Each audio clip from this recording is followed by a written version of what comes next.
Okay, so I'm going to present to you at this time Chris Enroth. We're fortunate to have him, and he's going to speak on home landscape, water management in the home landscape. So go ahead, Chris. Excellent. Well, thank you very much for having me tonight. Yes, I am a former Saluki, fellow Saluki. I guess once a Saluki, always a Saluki. So yeah, we say go skinny dogs. Today, I'm going to talk about water management in the home landscape, and I'll say the beginning of this presentation, it actually was first created post-drought of 2012, where water was a big news in 2012 and 2013. And in the last, I would say, couple of years with what is happening out west in terms of drought levels, water restrictions, it's become big news again, because a lot of Illinoisans are thinking, well, what about us? Like it gets us thinking about our water supply. It gets us thinking about how we use water in the landscape. And so even though this might be a bit of an older presentation, I have had to dust it off several times here in the last couple of years. And so it's something that people they're just more interested in, I think, right now, because of what's happened out west has prompted a lot of thinking. And we've also had kind of quasi droughts here in Illinois. Last year, where I'm located in Macomb, Illinois, that's west central Illinois. The droughts that affected Nebraska and Iowa really bled into our part of the state. So we had a significant dry spell from mid-summer up until, I would say, early winter. So it was fairly dry. And so there a lot of thought, again, into what's happening right now in terms of our water use in the home landscape. All right. Now, to start this off, we have to talk about a dilemma. The dilemma is we are a society that is increasingly confronted with decisions that have to be made about water. And so that is the important thing, is that we have accurate information, and maybe we have a good backstory about what it is that we need to decide upon. And so to start things off, it is to give you the basics of water. How much water do we have? Well, in terms of our water, obviously most water on this planet is going to be ocean water, salt water. A very limited amount of water that is actually fresh water, considered fresh water, is that amounts to about, anywhere from 2.5%, which is not that much in the grand scheme of things. Of that 2.5%, a majority of that in the past has been locked up in polar ice caps, but that is changing. And then of that small amount, most of that is going to be groundwater, about 30%. And then a very, very teeny tiny amount is actually surface water, that is fresh water. And so where do we access most of our drinking water from? Most people in the US access it from groundwater. And then there are people, especially up in the Chicagoland region, that they can also access surface water. But for the most part, our drinking water is groundwater. And so in the slices of pie, it's teeny tiny. It's not that much. So it's something to consider, and something that we have to remember to be mindful of and to protect. And water is contentious. We've seen in the news here that people have been arrested for harvesting their rainwater. An example was a man in Oregon. He had to go to jail for 30 days because he was harvesting rainwater on his property. Now, he had been doing this for decades, but someone figured it out, and they realized that even though he'd been doing it for decades, there was an older state law from 1925 that specified that the water that falls onto his ground and runs off of his property actually belongs to the reservoir that was owned by the city of Medford, Oregon. And because that law was started in 1925, was before he began doing this, there's nothing he could do about it. He could not get a permit there to become a reservoir himself. So, when I lived out in Kansas, a lot of news stories where Kansas is suing Nebraska, who is suing Colorado, who is then it snakes backwards, and so they're all litigating each other over water and who has the right to what water. And then interesting, more recent news is that the EPA's recently eliminated the timeline in terms of remedying pollution that's discharged through water in Missouri. So what that means is the old rule stated that a company, say you had polluted discharge water going out into the environment, you had 3 years to clean that up. That 3 years, which is a timeline, as a definite end, was changed to with all deliberate speed, which means go as fast as you want. So there is no timeline. And so laws are changing in terms of pollution remediation, polluting our drinking water. And so a lot of this is contentious, gets people's blood pressure up. People get excited about water. And well, we really should, because we sort of need it. When it comes to water in Illinois, it surprises, I think, a lot of people to realize how flat of a landscape Illinois has. And I'll often ask, well, what do you think the flattest state is in the United States? If you average the topography or the slope across the entire state, what is the flattest state? And a lot of people will say Kansas is the flattest state. And I'll say, no, actually the flattest state is Florida. But then the second flattest state is Illinois, if you average out that topography across the whole state. Now, again, I've lived in Kansas. I would not call Kansas flat. I would call it open. It's rolling, but there's definitely more topography in Kansas than there is here in central Illinois, which is flat as a pancake. And this topography creates an interesting problem. So the benefit to Illinois is we have beautiful soils. The problem is, though, it is a vast wetland, especially historically. Before European settlement, Illinois is just a vast wetland prairie in the winter, spring, and fall seasons. And there are stories of European settlers coming through and not realizing, as they set up shop, that when the rains, return in the fall, that their houses just sink and they're full of muck and all kinds of stuff.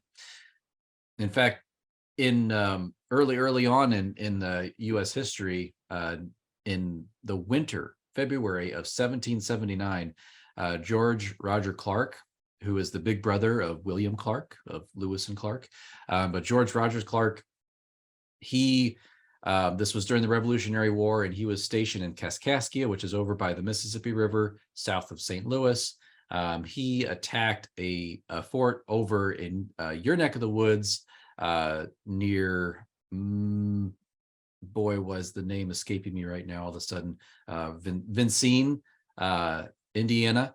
And so he crossed from Kaskaskia to Vincennes, and the story goes that they marched 240 miles, and the whole country was flooded. They were often walking through water that was knee to shoulder high, and it was a miserable march.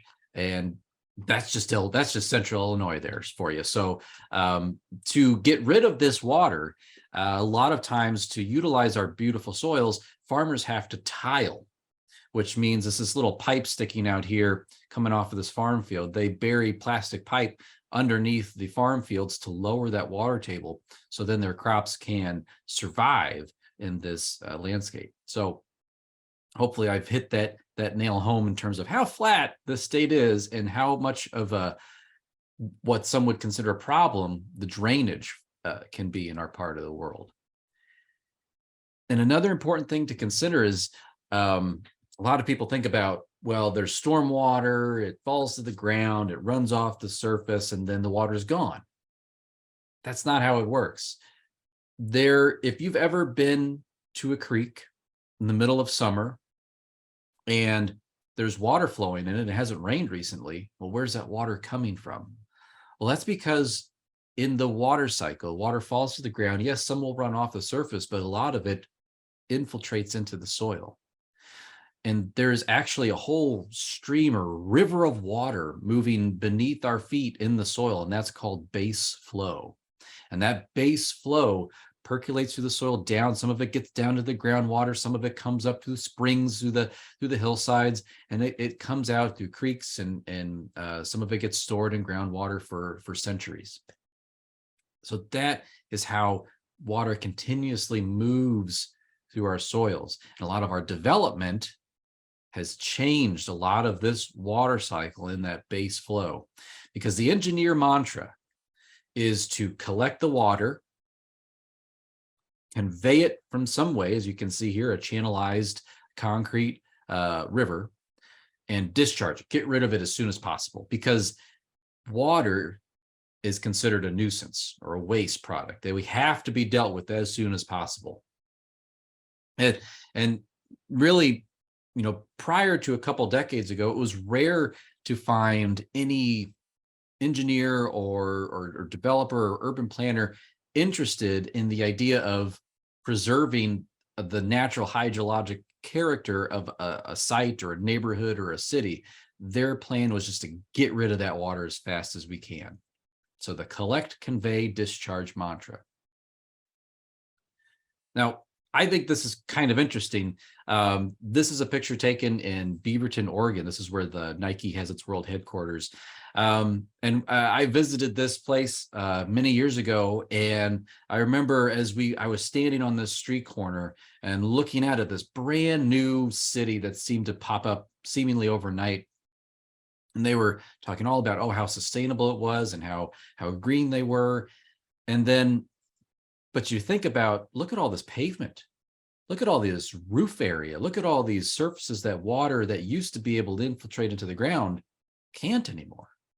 What do you do with all that extra water? Well, now we have to channelize. You have to make these massive rivers, and usually they look like this, and then they'll armor them with concrete. When we develop our homes, a lot of times they'll strip off that topsoil, and what's left behind is this nasty, lousy subsoil. Now, this is a picture taken that just popped up. This is taken in Southern Illinois. That is that red clay subsoil of Southern Illinois. It just sheds and repels water because it's so hard for clay to infiltrate water. It takes a lot more time. And, in the end, we get these overwhelmed storm sewer systems, and our landscapes are just shedding water, and there's just no hope in remediating this. It feels like a massive problem. And we think about what's happening downstream, and the idea of what's happening in natural areas. Well, as we've confined a lot of these natural spaces with levees, it has channelized our rivers, which means that when there's flooding, it's more aggressive, it's more dangerous, it's more violent. So we get issues with, ruining natural areas, but also caving in roadways, moving cars. Keep in mind that flood damage does not occur until humans show up. This picture was popped up. This is a development of where we used to live near Manhattan, Kansas. This was a forested area when I moved there. And by the time we left, this was a developed area right next to the river. And here is a picture. This has happened multiple times since taking this picture of this neighborhood flooding continuously. And before there were humans, before we had developed or built right there was no flood damage. But now that there's a whole neighborhood here, they're seeing flood damage constantly. So our development patterns, a lot of issues arise in the way that we manage our land. And we can definitely see this by people who monitor streams, who look at peak discharge rates for stormwater events and storm events. So as we can see here on this graph, this is just a generalization, but in terms of when water falls to the landscape and then runs off, In a natural landscape in pre-development, we can see that curve is much gentler, as a gentle, just a very gentle bump in terms of how much storm water is flowing off, say, into a stream or a river or waterway. When we look after development, after we've paved and put roofs up and channelized water, we see these higher spikes or these concentrated flows of water. That means we have more flood problems. We have more flood damage. And so this is a building problem. And you might be sitting there saying, so what? We live out in East Central Illinois. We got plenty of room. I don't have any problems with water. I got plenty of drinking water. The spigot outside that I water my vegetable garden with never goes dry. So what? Well, I just want you to know that remember I said I made this program back in 2012? Back in 2012, there was this kind of proposal for Western, the US to build a pipeline from the Mississippi River out to the West. And people just laughed that out of the room. Guess what? Last year, there was a legitimate proposal on the table that people were taking seriously. They're talking about hooking up to the Mississippi River. They're talking about hooking up to the Great Lakes. There is the possibility for a water struggle in the future. And so that's something to keep in mind, because we need water. Clean water is critical to us, to our planet, to our gardens, to our landscapes. In the past, communities and economies used to live and die by water resources. I grew up in Quincy, Illinois, a river town. Without that river, Quincy would never have been there. And that might be happening again. The other thing is our water infrastructure is aging. And so a lot of the things that we're going to talk about tonight are things that can help to ease that burden on our infrastructure. And also, it's just good neighbor policy, because what we convey into the water system affects those downstream. So let's look at some solutions. And first, we have to talk about watersheds. A watershed is a defined area that captures and directs water to a common point of discharge. As you can see here on this image right there, all the water within that red outline flows to that one single discharge point at the bottom of that image. That's a watershed. The original political boundary, if you will. So that's an important thing, because you have a watershed on your property. You have a watershed. That's an important thing to consider. The other thing to consider is storm frequency. You probably hear this in the news a lot. This is the 2-year, 5-year, 10-year, 50, 100-year storm. Basically, this is the number of years that a storm of given magnitude will occur on average. And we're hearing more about having, more 50-year storms, more 25-year storms, more 100-year storms.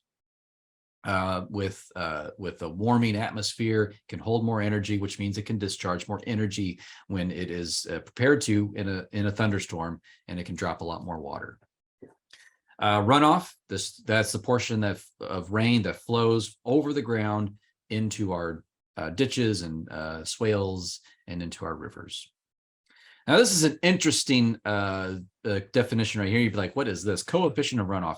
It's the fraction of total rainfall running off of particular surface expressed as a decimal of 1. What does that mean? Well, let's look at this table real quick. So what this says basically is that all the water that falls on a surface is not going to run off of that surface.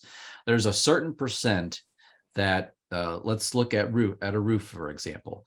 So when it comes to a roof, and we want to figure out how much, or the volume of water running off that roof, not all of that water is going to be, not all of that water is going to be running off that roof. Some of it's going to splash over the gutter. Some of it's just going to adhere to the roof and evaporate. And so they suggest taking your volume of water and multiplying it by about 0.85 or 85%. So that's a way that we adjust the volume. Well, how do we use that? Well, it's just a simple equation. Length times width gives you your area of your roof, and then you take your coefficient to adjust that area. So let's say we have a 24 by 40 foot roof, 24 times 40. We then adjust that by 0.85, our roof is the actual roof area that's conveying water is about 850 square feet. We can even calculate the volume of runoff coming off of our roof. So there's a lot of equations like that that do this. This is just an example of one. And the handout that was provided to you walks you through this step by step. But if you take your adjusted roof area, which for us was 850 square feet, and we convert that into, then we have to, so that's going to be our area. And then we have to figure into our intensity. So how much rainfall? We usually consider about an inch of rain, like an inch rainfall event. And we consider that happening within an hour. And so that would give us about 71 cubic feet of water that flows off of an 850 square foot roof in 1 hour with 1 inch of rain. So that's a lot of water. And so how do we manage that water? How can we use some of our landscape and gardens to help ease the burden on our infrastructure? Well, we're going to talk about these systems here: green roofs, rain gardens, bioswales, permeable pavers, and rain barrels. And a lot of times when people call me and they say, I have a drainage problem, or I have an issue with stormwater, I say the best place to start planning your water management plan, or whatever it is to begin at the top of your watershed. Where is that? Well, for most of us, it's going to be the roof. Now, not many people have a budget to do something, have a green roof, or have something like this pictured on the screen. But there are different methods. We're seeing more and more green roofs being employed, especially in more urban areas, where they have a severe stormwater problem in those heavily paved and impermeable surfaces. There are 2 types of green roofs. The first type is called extensive. An extensive green roof is shallow planting media. They put nothing too showy.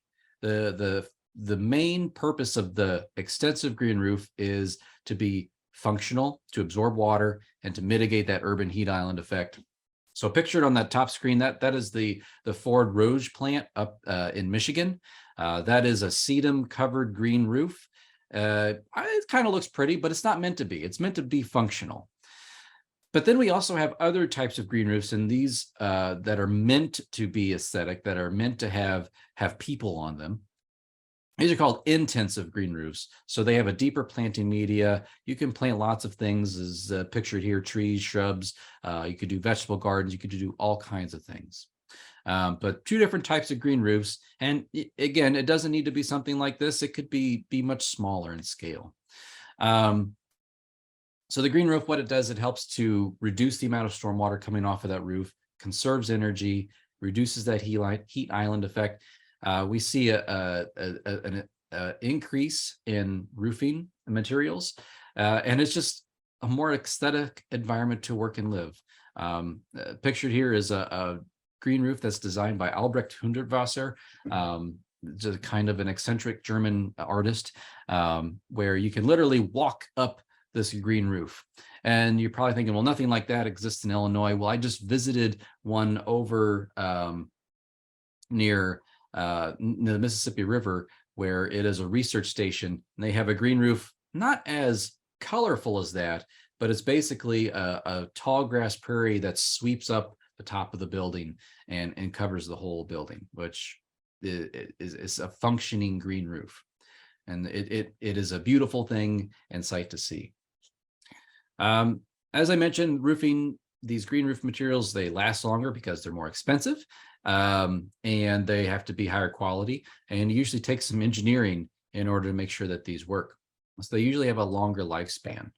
What kind of plants can go into a green roof? Well, it's actually on a roof here in Kansas State University. They were experimenting with prairie plants. Can they plant prairie plants on a green roof?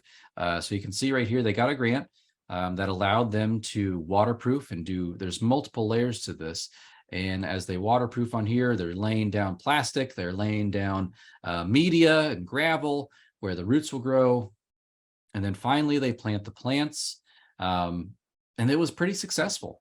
They grew shortgrass prairie plants, so little blue stem, prairie drop seed. They grew some sedums and they monitored it. They wanted to see how well that they perform. And as you can see, they do decently well. But again, this is a huge investment. Not many people have the money for this. A green roof can be on a little kiosk. It could be on a porch in the backyard. It can be something. Doesn't have to be massive. It can be small. Now, probably something more in our wheelhouse is going to be rain gardens, and you probably might be familiar with some of the rain garden efforts that are happening at U of I on campus with the Red Oak Rain Garden and the rainscaping program. But simply put, a rain garden is a depression in the ground, and it detains runoff each time there's a storm event. The idea with a rain garden and detaining runoff is an important thing to keep in mind, because we want to temporarily hold that water. We do not want to permanently hold that water. So to detain someone is to like put my kid into detention. It just temporarily holds him at school. It does not retain him at school, because if we would retain the water, that would be a pond. The idea is just to detain it, slow it down, allow some to infiltrate in and allow the rest to run off. We're trying to reduce that peak of that graph of that runoff event. Rain gardens come in all shapes and sizes. I've seen them of everything pictured here and then some. I'd say probably whatever your look is, one of the most important things to consider is your drainage. So wherever you want to put this rain garden, you have to figure out what your drainage rate of your soil is, because we don't want to put this in poorly drained soil. And a lot of folks will say like, oh, I have a place that's got standing water, lousy drainage, perfect spot for a rain garden. And we would say, whoa, hold on.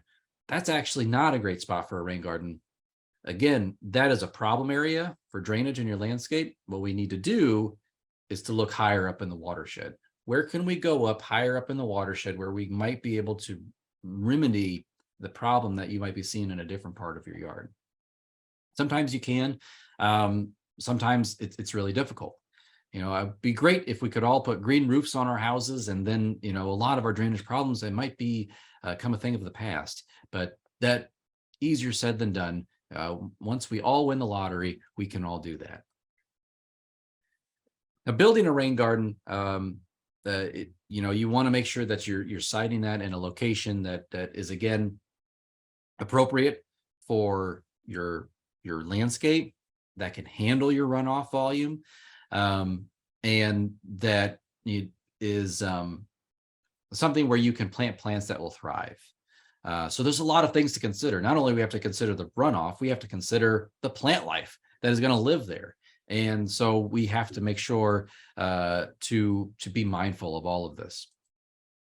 Avoid sites that are less than 10 feet away from a home foundation. Most home foundations are not waterproofed to, I would say most older home foundations are not waterproofed in a way that would allow you to put a rain garden right next to the house. If you have a basement, I might even stretch that to 20 feet away from the foundation. Now, as we mentioned at the very beginning of the presentation, Central Illinois, we're very flat, which means we have a very high or shallow water table. So have to be careful about where we site this. Like I said, if you have standing water constantly at a place in your yard, you might have a higher water table there, which means that might not be a good spot for a rain garden. Over utilities, I have a great spot in my yard for a rain garden. It's right where the utilities run up and through to my house. So while I probably could invest the money and put a rain garden right there, I know that I run the risk of losing those plants and losing that work and that effort should a utility problem arise. And so that can be a really difficult one, especially a lot of those shallow dug utilities. Just want to be careful with those. Under trees that don't tolerate wet soils, I would say under trees in general, because when we make a rain garden, we do have to do some excavation, which means we're going to be disturbing that root system. And you also want to be careful on slopes. If you have a steep slope, I would consult an expert and try to figure out how to slow down that velocity of water running off your hillside without creating a much bigger problem. And this seems like common sense, but in locations that are higher than the downspout, because we can't move water uphill. I've seen it happen before.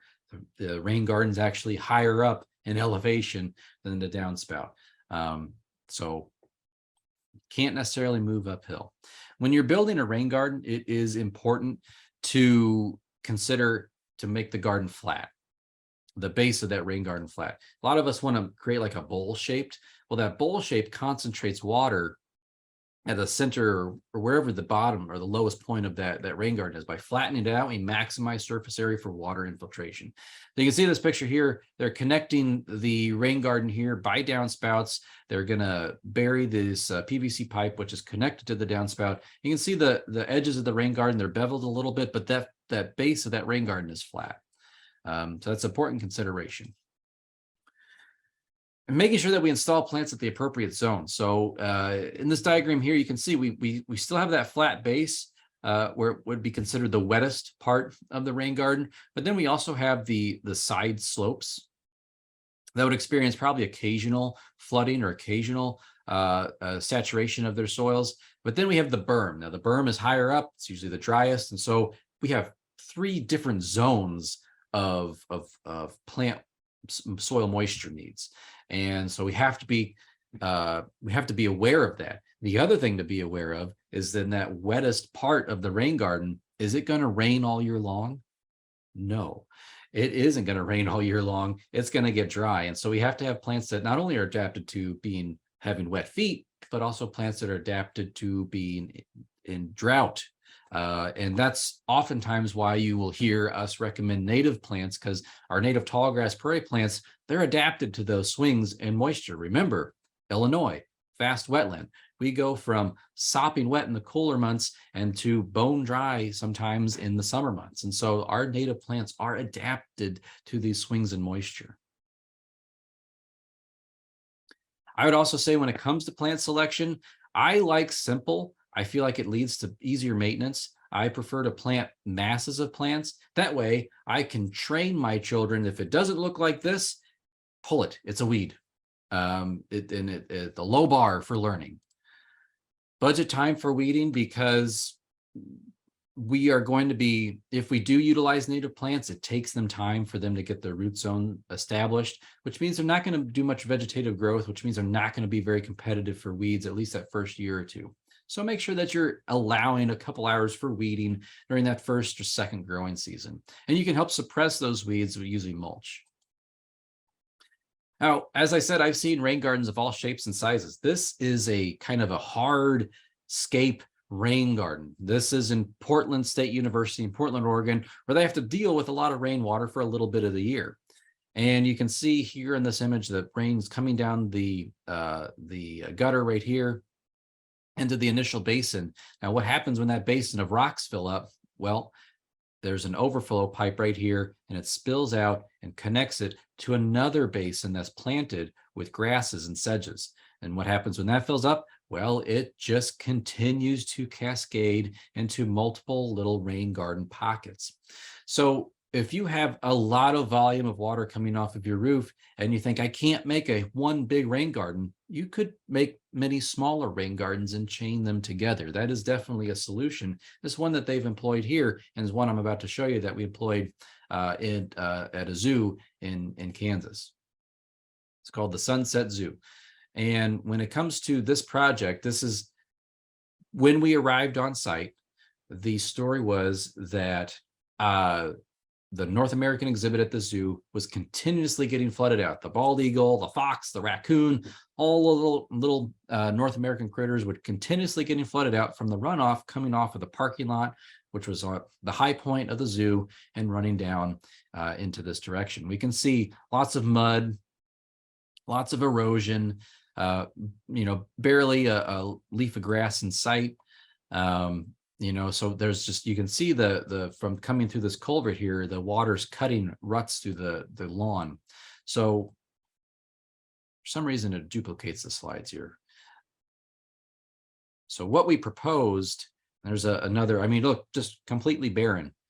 So we went to the studio, we did a design of some rain gardens, and what we did is we made a series of rain gardens and we chained them together. And this is the construction process. So this is in Manhattan, Kansas, which there are some locations where depth to bedrock is 6 inches, and the limestone there is plentiful. Now, it is not the soft limestone of Illinois. It is the hard, sharp limestone of Kansas. And so this stone that we use to build the walls to our rain gardens and walls as part of this whole design came from an excavation for a basement of a house. They literally are looking for places to dump this rock. I miss this rock. It's great rock to use to build stuff with. So we use this to define our beds. We use it to define the edges of our rain gardens. It creates a good hard structure for our tall grass prairie that we're about to plant. You can see here, again, we're defining the ends of these beds, these planting areas that we're going to create, and then we're going to test our rain garden too. So here's another little basin that we created. You can see it's a little wet right there. That's us with the hose testing to see how well it works, because we have to armor the inlets and the outlets, because as water rises up, there's energy there, there's potential energy there, and then as it pushes over an outlet, that energy gets released and we can get erosion. So that's why we would armor. That's what we did right here, is that's an outlet that will connect to another rain garden lower in the topography there. So we're armoring these, we're testing these, and then we plant them. Now, as I mentioned, native plants take a long time to get established. This is year 1 in the spring, and not too much, but we can tell that there are plants there. They're green, they're healthy. Again, now we're looking at a different angle of the rain garden. Not much has happened though. Here's that little basin that we saw earlier on that we were testing. It's armored right there. We do have some plants there. And then the second year, it blew up. Our native plants just took off. These are tall grass prairie plants. So the tall plants here are the actual rain garden basin. And what we planted here on the edges there is buffalo grass. Now, we actually did have the rain garden plants going all the way to the edge of the walkway, but the zoo said, well, we have to have clear sight lines, because if the tiger would escape, we have to make sure that they don't reach out and pull a guest into the tall vegetation. So we had to have clear sight lines around these walkways here. But the buffalo grass did a fantastic job of coming together and creating a surface that discharged that force of water coming off of the parking lot into these rain gardens. And so that was a very successful project.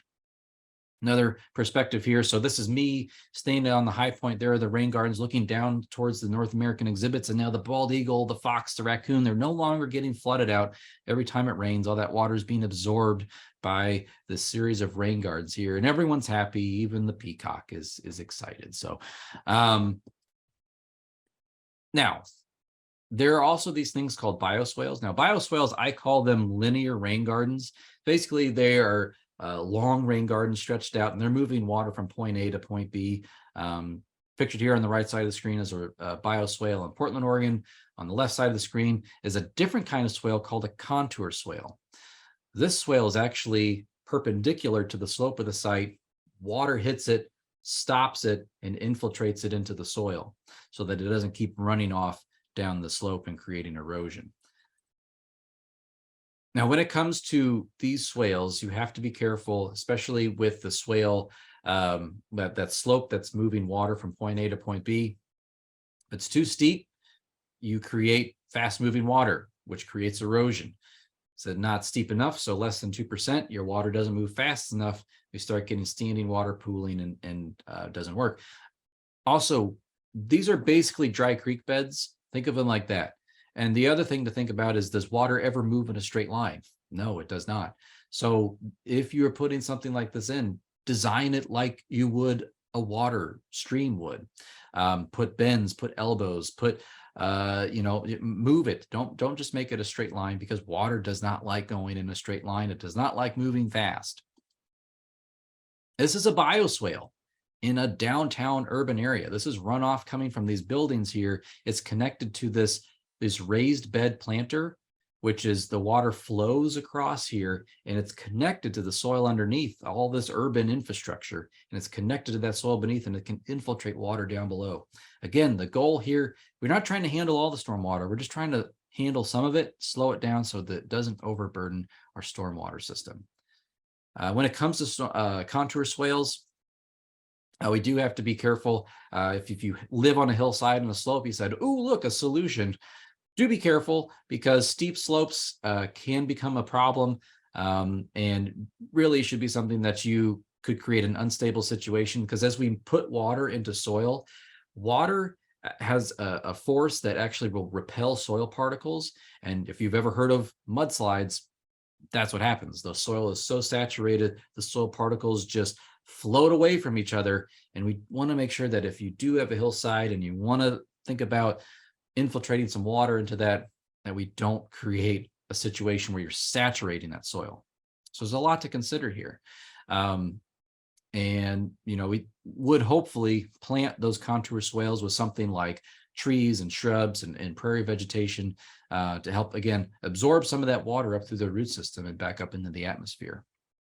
As we get into really steep slopes, these are times where I say you really should consult a professional, but there are techniques of contour swales. There's terracing. There are these things called Boomerang Basins, which I've never seen done, but this is a book by Unkraffer and Wolfel Erskine. Wonder if I have it here. No, I don't have it next to me. It's probably at home, but it goes into all of these techniques, and it is something where I still say you need to have a professional consult on a steep slope, because again, we do not want to create unstable slope situations. Permeable pavers, this is something anyone can do. All the big box stores sell them anymore, these concrete or clay pavers that you can make patios with. You can make little walkways with them. I was once shocked when I was talking with a landscape architect, and it was a park that I had frequented many times in my youth. And they said, "Did you know that that's all grass permeable pavers?" And I had no idea. It's because the particular paver, I think it was a plastic matrix netting, but it was plastic there, and it was kind of like milk crates stacked alongside each other, had grass growing up, and you really couldn't tell. But the reason that they had to do that in this park was for fire trucks to be able to get through there if there was an emergency. And so it can support the weight of a fire truck. Fascinating stuff. If you do want to have a permeable paver to support the weight of a fire truck, you should consult an engineer, landscape architect. It's very important to do so. Here's an example of a permeable plaza. These pavers, between the joints here, water infiltrates into the soil. The other novel thing, which is not really novel, is the idea that the plazas slope to these planting areas. Very often in the Midwest, a lot of our planting areas are raised, so the water runs off of them. Imagine lowering them so water can run into them. Any big box parking lot is guilty of that. Now, this is something interesting. There is water on this asphalt for a reason. That's because it is a permeable asphalt system. This is in Portland, Oregon, where they don't have to deal that much with the freeze-thaw cycle. I have seen permeable concretes installed in areas around the Midwest in, probably 10 to 15 years ago. And it didn't do so well, because as water goes into these permeable spaces, it expands when it freezes and it breaks the whole structure up. Recently, just a few weeks ago, I was down in St. Louis, and I did notice when we stopped for a break at a mall, the parking lot then was a permeable concrete parking lot. And there were signs everywhere to call to mind where we were walking. And also there were maintenance signs. So signs indicate to people maintaining the parking lot, no salt. You have to be very careful with the snow plow. There's certain equipment that had to be used. And I did notice that even though this parking lot had been here for a few years, it hadn't been destroyed by that freeze thaw cycle. So maybe that technology is advancing to the point we might start seeing that more in our neck of the woods. Now, when it comes, everything we mentioned so far has been kind of passive. We install them and then they sort of do their own thing. Rain barrels is an active stormwater management system, and that we have a very active role to play here. We have to empty these out. We have to use them. And the nice thing about rainwater is that it does not have the harsh minerals of well water, doesn't have the chlorine of municipal water, lowers utility bills if you can use them regularly, can help to ease some of that burden on storm drains, reduces the strain on our water resources. We can use rain barrels during water restrictions, which we had in 2012 in my neck of the woods. You better not be watering your garden or washing your car because there were water restrictions where I was at. Now, reduces strain on water resources, and that, yes, a 55-gallon rain barrel can do that a little bit. But remember that 1-inch rainfall from earlier in the presentation, that 1-inch rainfall, how many gallons, it was 71 cubic feet. Gallons, that's over 600 gallons. So how are we going to handle all that with this little rain barrel? Well, you can get a little creative and we'll have pictures of that, but things to consider. Yes, it doesn't have the minerals of well water. It doesn't have the chemicals of municipal water, but it's got picked up everything else that it has. As that water hits your roof and has run off that roof, it's picked everything else up from the non-living chemicals and debris to the living biologicals that the raccoon and the squirrel and the bird has left for you on your roof. So it's picked all of that stuff up. And again, this is something that if you have a rain barrel, it is recommended that you use this on ornamental plants, primarily watering plant roots, not leaves.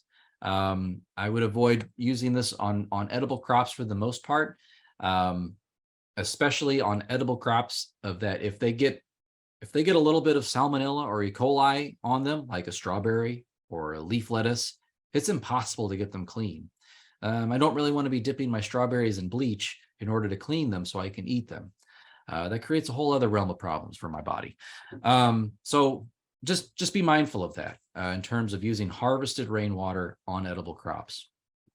We should always be using potable water when we have harvested crops and we're cleaning them for consumption.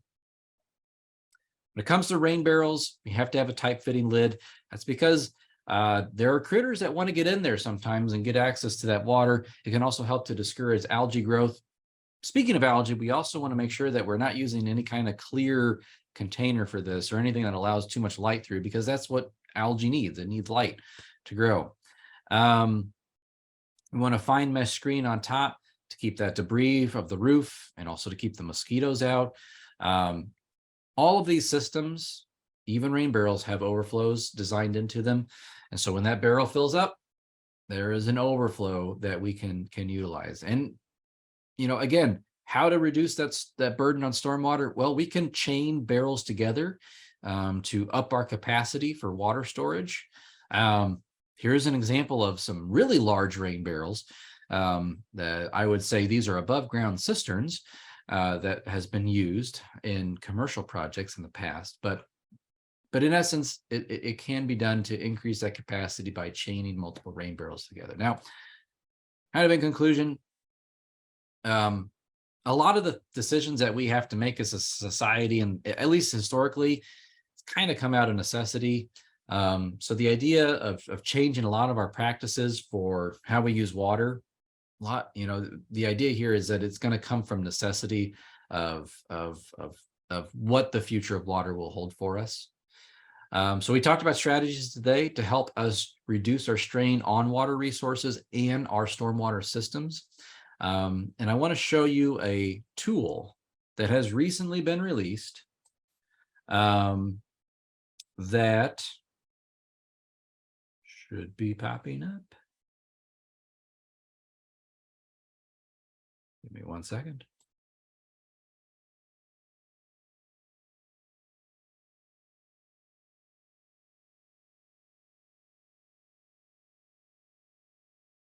There we go. All right. So this is a new tool that University of Illinois Extension, Indiana Illinois Sea Grant has put out. Now this primarily is geared towards engineers, landscape architects, community planners. It's geared towards community and neighborhood projects or committees that want to get together and create more stormwater conscious landscapes. So this is geared for groups of people, but as an individual homeowner, you can definitely use this. So this is called Illinois Groundwork. So it's illinoisgroundwork.org. Now, there's a lot of things that that you can look at here, and they call this green stormwater infrastructure, and they abbreviate that GSI. It's rain gardens, folks. That's what we're looking at here. So they talk about what it is, soils. They talk about the design process. They talk about how to get things implemented. So usually we're talking at bigger scales here for this, but we can also think about neighborhoods. And the other thing that I think you'll really be excited about is their plant finder tool. So their plant finder tool is something that we can utilize. It has lots of different, it has native plants, it has some non-native plants, it has cultivars, and it has lots of criteria where you can input your individual yard's microclimate. And you can specify, do you want to have all native plants? Well, you hit yes, and then it will remove the non-native plants. Do you want to attract pollinators? Well, how about some bees and some butterflies? Or maybe maybe we want to have plants that are resources for birds. So it will sort through this. And then let's say your soil type, you can pick that. Our coastal plant. Now this is interesting.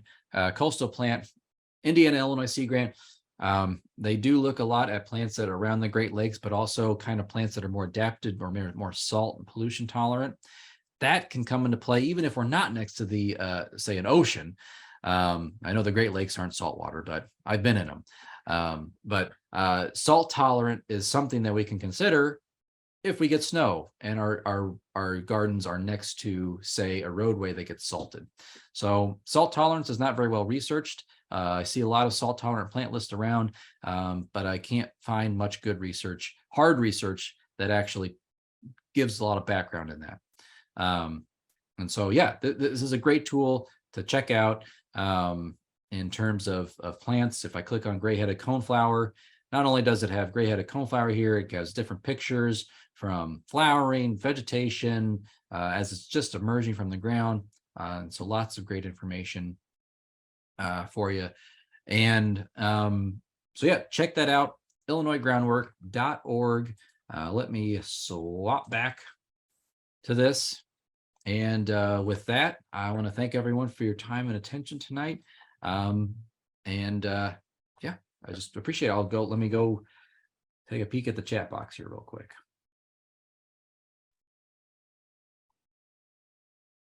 Chris, there is one question at the bottom of the chat box.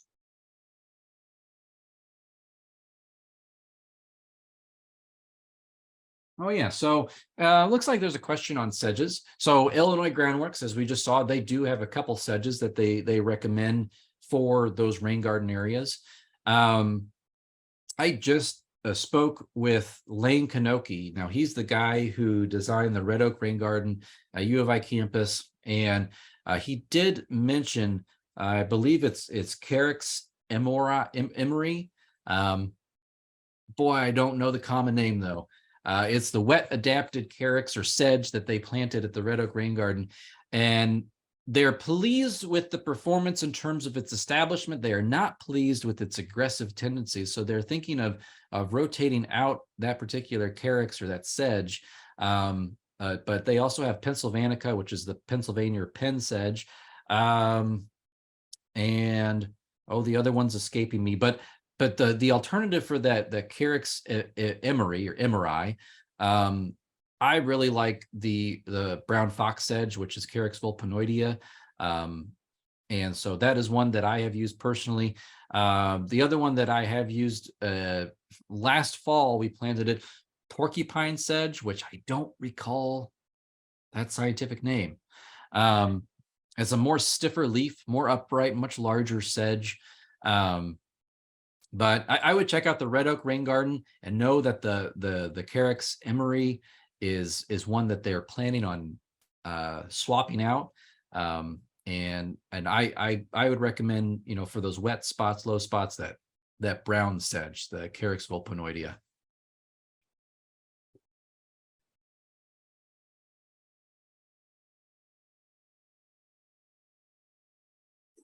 It looks like we do have comment. Yeah, we're working with Great Lakes Restoration Project at the Chicago EPA. A number of organizations are installing permeable surfaces, whether it's a paver, a bioswale, a rain garden, to cut down on runoff and pollution. That is great to hear. Emery sedge. Thank you, Ryan. Yep, and the Red Oak Rain Garden does have plant lists there. Thank you, Pam, for sharing that as well. I'll also point you to Heather Holm has a book, or has a web page based off of a book, and the web page is called, you would just go to the Google and type in Soft Landings by Heather Holm, and it'll come up with a web page. And Soft Landings is a whole other class, a whole other hour of talking. But in the Soft Landings that you would plant underneath trees, she has a list of sedges that are good performers for home residential landscapes. So Heather Holm, Soft Landings should get you there.